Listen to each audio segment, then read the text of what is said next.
Bonjour chers poissons, comment allez-vous? Ici votre horoscope pour le mois d'avril 2015. Et qu'est-ce qui se passe? Eh bien, nous sommes déjà, ou encore, je vais dire, dans le temps des éclipses.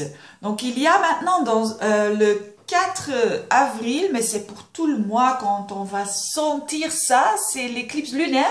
Et une éclipse lunaire, ça veut dire la lune en opposition avec le soleil. Et ça veut dire quoi? Ça veut dire de la conscience. Ça veut dire que des choses vont devenir plus claires. Et on aime tout ça. Et surtout les poissons, parce que les poissons, c'est un signe qui va un peu comme ça et qui est très habitué à des changements. Et on est un signe flexible, les poissons. Donc, normalement, peut-être on n'aime pas des changements trop, mais on sait comment se débrouiller. Mais maintenant, cette éclipse se trouve dans le signe de la Balance.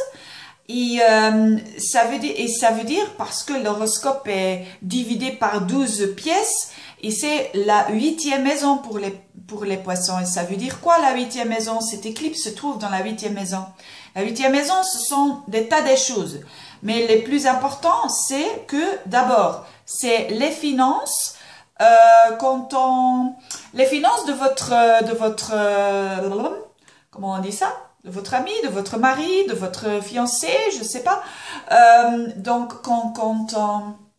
peut-être il y a un changement là-bas. Peut-être il y a des choses qui seront plus claires maintenant. Aussi, la 8e maison, c'est une maison très psychologique. Donc, c'est possible que peut-être des angoisses que vous aviez n'étaient pas vraies. Donc, on peut avoir de l'angoisse pour quelque chose qui n'est pas là. Et peut-être c'est seulement ça que vous allez rencontrer maintenant dans le mois d'avril que vous dites mais qu'est-ce que je suis en train de faire? Je dois être un peu plus réaliste. Ça c'est possible aussi.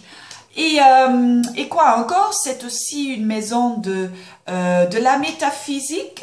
Donc c'est possible. Et les poissons on aime ça normalement. En général les poissons on aime de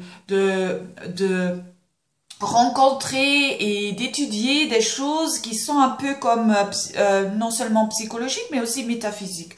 Donc c'est possible que vous allez peut-être lire un livre de la philosophie ou quoi, ou peut-être un livre d'occulte ou des choses ou d'astrologie, je ne sais pas. Et vous allez dire ah maintenant je comprends le monde un peu plus. Je comprends, c'est pas tout à fait clair 100%, mais je sais que c'est vrai et je sais que ça peut m'aider pour ma route, pour mon évolution, pour ma foi et tout ça. Donc c'est pas mal pour les poissons pendant le mois d'avril parce que c'est très émotionnel, c'est un peu introvert et les poissons on aime ça. On n'est pas toujours très extraverte, on aime aussi une vie dans l'intérieur. Et voilà, je vous souhaite un bon mois, chers poissons, et à la prochaine, au revoir.